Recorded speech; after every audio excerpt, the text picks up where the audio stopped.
and welcome to South Asia Today, a show that provides you glimpses of South Asia. I'm your host, Shivangi Mishra. Let's begin with the headlines first. India's PM Narendra Modi leads consecration of Grand Ram Temple in Ayodhya. Uyghurs, Tibetans hold anti-China protest outside UNHRC during Universal Periodic Review.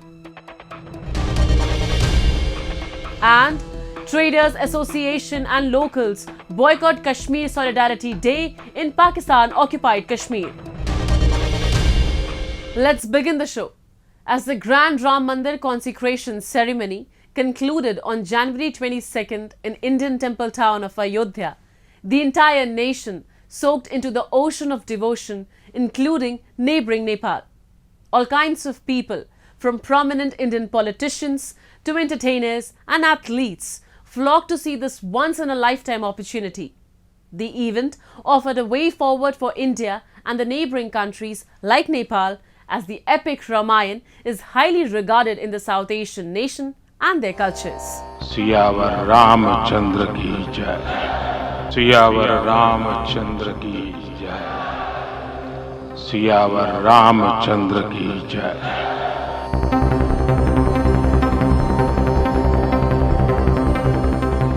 The entire India celebrates their common faith as the Indian holy town of Ayodhya plunges deeply into the ocean of devotion filled with Lord Ram's presence on January 22 during his consecration ceremony. Indian Prime Minister Narendra Modi led the consecration of a grand temple to the Hindu god Lord Ram on a site believed to be his birthplace. हमारे रामलला अब tent में नहीं रहेंगे.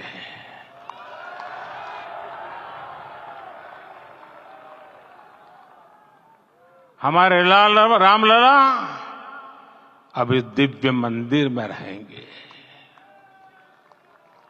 मेरा पक्का विश्वास है, अपार श्रद्धा है कि जो घटित हुआ है इसकी अनुभूति देश के, विश्व के कोने कोने में राम भक्तों को हो रही होगी. ये क्षण अलौकिक है. 22 जनवरी 2024 ये कैलेंडर पर लिखी एक तारीख नहीं, ये एक नए काल चक्र का उद्गम है. आज गांव-गांव में एक साथ कीर्तन संकीर्तन हो रहे हैं. आज मंदिरों में उत्सव हो रहे हैं. स्वच्छता अभियान चलाए जा रहे हैं. पूरा देश आज दीपावली मना रहा है.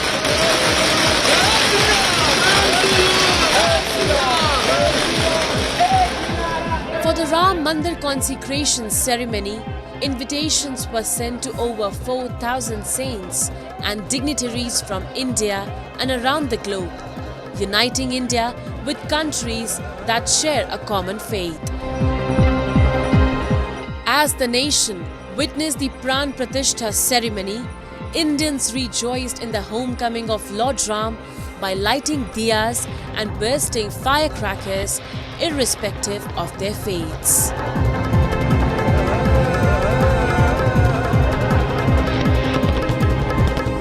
मेरी जीत थी. हम 4 बजे सुबह उठ के लाइन में लगे हैं. हनुमानगढ़ी दर्शन किए, कनक भवन गए, बंदी है, लेकिन अब यहाँ लाइन लगाए हैं और दर्शन करके ही जाएंगे, चाहे जितना समय लग जाए, इसकी कोई दिक्कत नहीं. जय श्री राम, जय श्री राम, जय Shri Ram.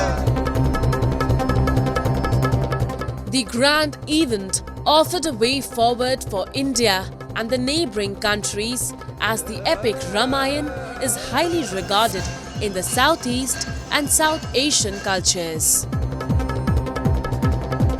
In neighboring Nepal, people lit 2.5 lakh earthen lamps in Janakpur to celebrate Ayodhya's Ram Mandir Pran Pratishtha. Remarkably, Nepal's Janakpur is considered to be the hometown of Ma Sita. The city was lit with lamps and colorful decorations to celebrate Pran Pratishtha ceremony. In Nepal's Mahotari, some of them were dressed as Hanuman, while others as Ram and Sita while taking part in the Sobha Yatra. Nepal's Union Minister for Labour, Employment and Social Security, Sarat Singh Bhandari, unveiled a 25 feet tall mural of Lord Ram and Goddess Sita in Mahotari, said that the world had entered the Ram era. The minister also expressed gratitude to Indian Prime Minister Narendra Modi for uniting Sanatan Hindus in one location and giving a reason to rejuvenate.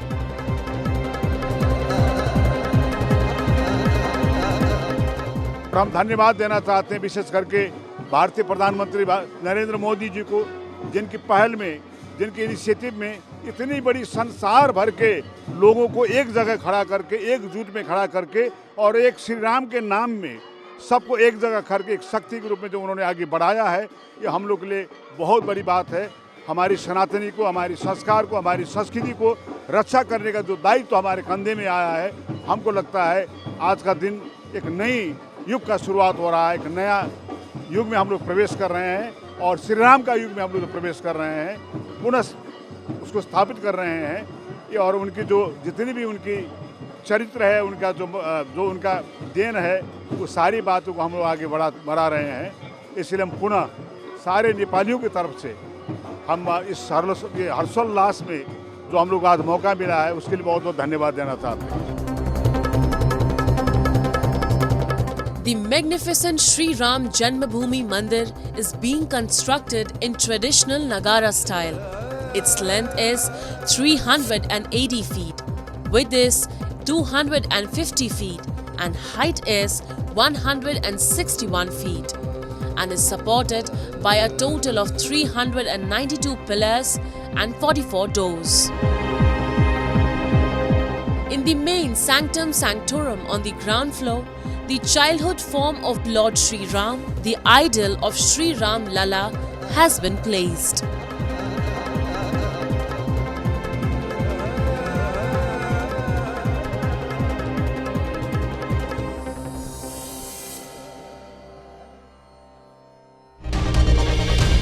Moving on, a large number of Tibetan Uyghur activists on January 23rd organized a protest against the human rights violations being committed by China. The protest was held at Broken Chair in front of United Nations Human Rights Council in Geneva. In the name of China-Pakistan Economic Corridor, security establishment in China has increased interference in the Xinjiang province. On the other hand, Islamabad-Beijing friendship is exploiting the natural resources in Pakistan's Balochistan province. Pakistan is turning Gwadar and other coastal areas of Balochistan into a Chinese stronghold. A report. A large number of Tibetan and Uyghur activists organized a protest against China outside the UN Human Rights Council in Geneva on January 23rd. The protest occurred during the 45th session of the Universal Periodic Review at the United Nations. The protesters were carrying banners reading "Decolonize Tibet, China out of Tibet" and "Shame on China." A poster exhibition was also held to highlight human rights violations in Tibet and Xinjiang.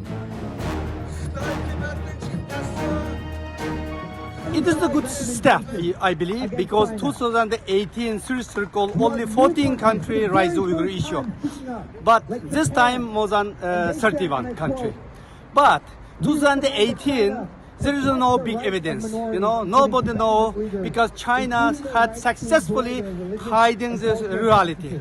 But after that, last 5-6 years, so many leaked documents was published, a lot of media document was published, come survivor made testimony, a lot of international scholar, independent scholar made statement, and also UN High Commissioner report were released. In this situation, only 30 countries speaking out, another 130, more than 130 countries, and they close the eyes, blind eyes, and don't speaking out. Even some of them is to give high price to the Chinese government on the name developed. So it is mean China very successfully doing it is disinformation campaign around the world, and use its economic power, and the economic power and diplomatic power, trying to hide its crime. During China's third Universal Periodic Review in November 2018, China received 346 recommendations from 150 countries and accepted 284 of them, with many questionably noted as accepted and already implemented. Despite a seemingly high acceptance rate, China broadly rejected recommendations on the rights of Uyghurs and Tibetans. Beijing rejected cooperation with the UN and restricted UN access to all regions of the country. Since 2018, mounting human rights abuses have been largely documented by a range of UN human rights bodies. Uyghurs and Tibetans is not just a regional concern, but a global echo calling for justice, dignity, respect, and for human rights. In conclusion, as we stand together here today, at this critical juncture, let us remember that the Universal Periodic Review is more than a diplomatic engagement. It is a moral obligation. We are entrusted with the responsibility to uphold the principles of human rights, to advocate for the silence, and to ensure that no individual or community is left behind. Let this UPR be a testament to our unwavering commitment to these ideals. Human rights groups believe China has detained more than 1 million Uyghurs against their will over the past few years in a large network of what the state calls re-education camps, and sentenced hundreds of thousands to prison terms. Moreover, on the name of China-Pakistan Economic Corridor, security agencies and the army establishment have increased interference in the matters of civilian administration in Xinjiang. Pak-China coalition is exploiting people living on the both sides of the border. Pakistan is turning Gwadar and other coastal areas of Balochistan into a Chinese stronghold that has the largest concentration of military cantonments and bases in the region. International observers say China is influencing the security policies of Pakistan in the region. They have been instructing Islamabad to get rid of the local people in the Gwadar region, where the multi-billion flagship project CPEC culminates. Pakistan, which is already under massive Chinese debts, has no option but to follow commands.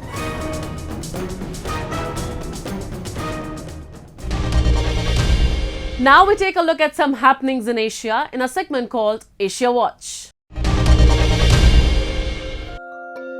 French President Emmanuel Macron was recently on his two-day visit to India.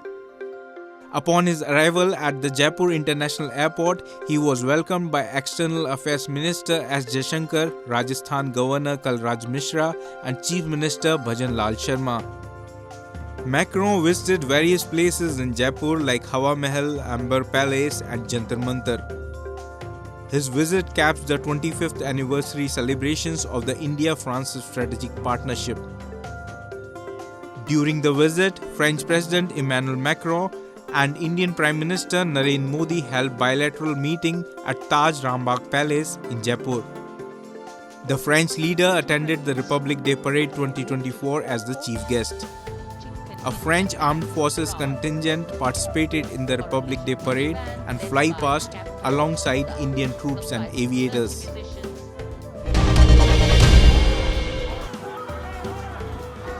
Thousands of Israelis gathered in Tel Aviv to protest against Prime Minister Benjamin Netanyahu's government, accusing the veteran leader of mishandling the nation's security and calling for a new election.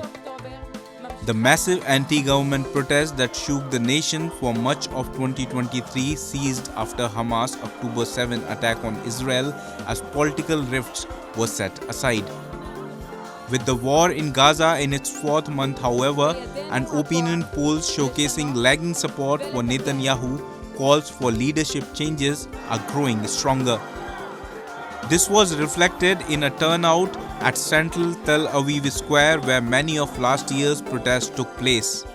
The crowd was much smaller than those seen throughout 2023, but still several thousand people gathered, banging on drums, yelling their dismay and waving Israeli flags. Video released by Taliban's spokesman office last week showed survivors of a charter plane which crashed in northern Afghanistan while on its way to Moscow being treated and recovering at Sardar Mohammad Daud Khan Hospital in Kabul. Russian aviation authorities said the plane with 6 people thought to be on board disappeared from radar screens over Afghanistan on January 20th night. The Taliban administration said 2 passengers were killed in the accident and 4 survived. The published video shows one of the survivors of the crashed jet in hospital expressing his gratitude and appreciation for the help and medical care from the teams of the Ministry of National Defense of Afghanistan.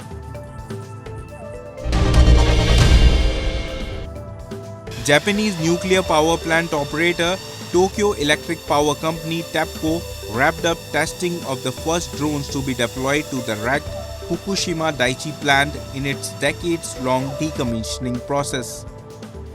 A snake-shaped robot and 4 drones are set to be dispatched in February to survey the damage at Fukushima Daiichi's Unit 1 reactor almost 13 years after its core melted down and triggered a hydrogen blast in one of the worst nuclear disasters in history.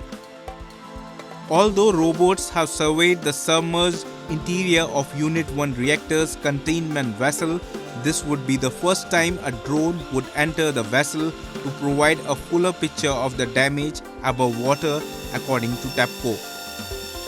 TEPCO hopes the images from the drone will help assess how the melted fuel debris could be removed.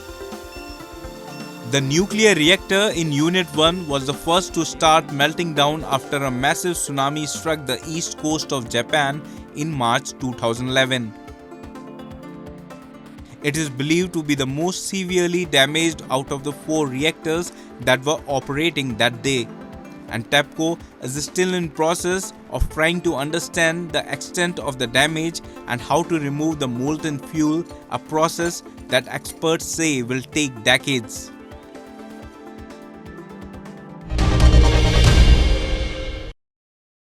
The Locals and Traders Association in Pakistan-occupied Kashmir have called for a total boycott of Kashmir Solidarity Day after Pakistan and its puppet administration sidelined their constant demands.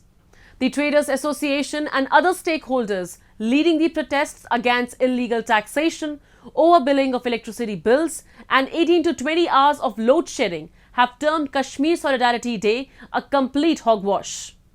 They have resolved to launch fresh protests against the administration if their concerns are not addressed on an immediate basis. We have a report. It has been over 5 months since the locals, traders and businessmen are holding widespread protests against the administration. The Traders Association, along with other businessmen, are protesting against illegal taxation, overbilling of electricity bills and 18 to 20 hours of load shedding. The leaders in the illegally occupied territory have called for a total boycott of Kashmir Solidarity Day if their demands are not met on an immediate basis. Celebrated on 5th of February every year, the leaders termed Kashmir Solidarity Day a complete hogwash. हम ये चाह रहे हैं कि 76 सालों से जो यकजहती होती जा रही है इस दफ़ा थोड़ा उसको तब्दील करें, उसके तरीक़ाकार को हकीकी यकजहती के ऊपर आए। हकीकी यकजहती से मुराद ये है कि कश्मीरियों को उनका हक दिया जाए। इस वक्त हम अपना हक ये मांग रहे हैं कि पानी हमारा डैम यहाँ पे लग के मुजफ्फराबाद वीरान हो गया, मंगला मीरपुर तबाह हो गया। हमने आपसे कोई मुतालबा नहीं किया। आज हम एक छोटा सा मुतालबा कर रहे हैं कि उसके बदले जो आपने हमारे साथ जुल्म ज्यादतियाँ की हैं, हमें प्रोडक्शन कास्ट के ऊपर बिजली मुहैया की जाए। The Locals and the Traders Association blamed Pakistan for illegally establishing hydel power plants in their territory. The massive electricity generated in these hydel power plants is above the requirement of Pakistan's energy needs, but surprisingly, POK residents do not receive an iota of power generated on their own land. जिस तरह जिस तरीके से हमारे ताजरों को इस वक्त इन्होंने बेबस किया हुआ है, सिविल सोसाइटी को बेबस किया हुआ, अंधेरे के अंदर लोगों को डुबो दिया है। नमाज के वक्त बिजली नहीं होती, बच्चों के खाने के वक्त बिजली नहीं होती, पढ़ने के वक्त बिजली नहीं होती। और मैं हैरान हूँ कि जानबूझ के जिस तरह मेरे पेशरो मुकर्री ने बात की है कि हमें तंग किया जा रहा है। The helpless traders, business owners and locals want nothing but electricity, and that too at production cost. It is more than a fair deal for Pakistan, who illegally owns power plants in the territory and is already generating a huge revenue through these resources in POK. The locals have warned the administration against a massive protest in the coming days. They said the sporadic protests in the region are just sparks but can turn into a massive fire if not addressed immediately. एक भरपूर 8 तारीख को हड़ताल होने जा रही है। उससे पहले मैं ये इनको कहना चाहता हूँ कि खुदा के लिए हुक्मरानों समझो इस वक्त को कि जब ये लावा इस वक्त जो है ये चिंगारी है, जब ये शोला बन जाएगी, खुदा की कसम ना आपके बस में होगा ना हमारे बस में होगा कि इन लोगों को हम रोक सकें। Pakistan has been persecuting the residents of illegally occupied territory for more than 70 years. The locals dismissing the celebrations of Kashmir Solidarity Day on February 5 are in no mood to budge against Pakistan or its proxy administration. The locals could launch fresh protests against the administration if their demands go unheard. In a bid to promote traditional handicraft industry and to make the women of Kashmir self-reliant, the government has established several handicraft training institutes in Rajouri and other districts of the region. Every year, groups of 20 women are trained in handicraft skills at each of these centers. The women are also provided stipends during the training and minimal interest loans for establishing their independent businesses after completion of their diploma. The initiative has not only empowered the women in far-flung districts but also opened up new job avenues in the region. Take a look. The Government of India is giving emphasis on making the Kashmir women self-reliant and financially independent. In order to achieve this goal, the government has established several skill development institutes in Rajouri and other districts of the Union Territory. The women in Thana Mandi town of Rajouri district are becoming entrepreneurs in the handicraft industry after gaining skills from these training institutes. आज लड़कियां हर घर में मतलब कोई cutting tailoring का कर रही है, कोई कुशन बना रही है, कोई कुछ बना रही है। बहुत खुश हैं लड़कियां क्योंकि नौकरी तो नहीं है लेकिन वो इस बिजनेस में बहुत ज़्यादा खुश हैं क्योंकि हमारा बिजनेस थन्ना मंडी में बहुत ज़्यादा चल रहा है, बहुत अच्छा चल रहा है। हम यहाँ भी सेल करते हैं सामान, राजौरी भी बेचते हैं, जम्मू में भी और एग्जीबिशन में बेचते हैं और ऑनलाइन भी करते हैं काम। जो हमें कोई कुछ भी मांगता है, कुशन वगैरह, फ्लावर, क्रोशिया का, कटिंग टेलरिंग के डिज़ाइनर सूट, तो हम उनको बना के देते हैं। तो आज हर लड़की मतलब अपने पाँव पे खड़ी है, हर लड़की खुश है अपने घर में। To promote the traditional handicraft and to give a boost to the women-led small businesses, the rural banks are providing easy loans on minimal interest rates. Each year, in groups of 20, girls are being trained in fulkari, chikri wood and other handicrafts to help them establish their own businesses. Government का बहुत बहुत शुक्रिया अदा करती हूँ, ज़्यादातर bank वालों का और डिपार्टमेंट का कि हमें हर डिपार्टमेंट वाले मतलब बुला लेते हैं क्योंकि सबसे पहले तो ये बात है हमारे हाथ में कुछ है तो वो हमें आगे बुलाते हैं, तो वो हमारी हेल्प करते हैं, हम भी उनके पीछे चलते हैं, काम करते हैं। The initiative has garnered much praise among the women in Rajouri and other districts of the Union Territory. The women trained in different handicraft skills are given stipend of 1,000 rupees every month and a diploma at the end of their course. मुख्तलिफ district में 23 centre हैं जो मुख्तलिफ craft में जैसे सोजनी, करीबल, staple, Phulkari वगैरह वगैरह, और इसमें चिकरी वुड भी है जो हमारा यहाँ डिस्ट्रिक्ट राजौरी का, इवन के ये स्टेट का एक बहुत ही मशहूर क्राफ्ट है, तो ये हमारे चल रहे हैं। तो उनको उस सेंटरों में जो रोल है 20 लड़कियों का, हम एक साल में 20 लड़कियों को ट्रेनिंग देते हैं और उनको 1,000 रुपया पर मंथ स्टेपन देते हैं और साल के बाद उनको हम डिप्लोमा देते हैं। The Government of India is taking many such initiatives to empower women in the Union Territory. The women of Kashmir are now excelling in every sphere, and more importantly, their social status in the society has risen ever since they have started their own businesses and contributing to the economic growth of the region. It's time for me to wrap up today's episode. We'll be back next week at the same time. This is Shivangi Mishra signing off on behalf of the entire production team of South Asia Today. Goodbye and take care.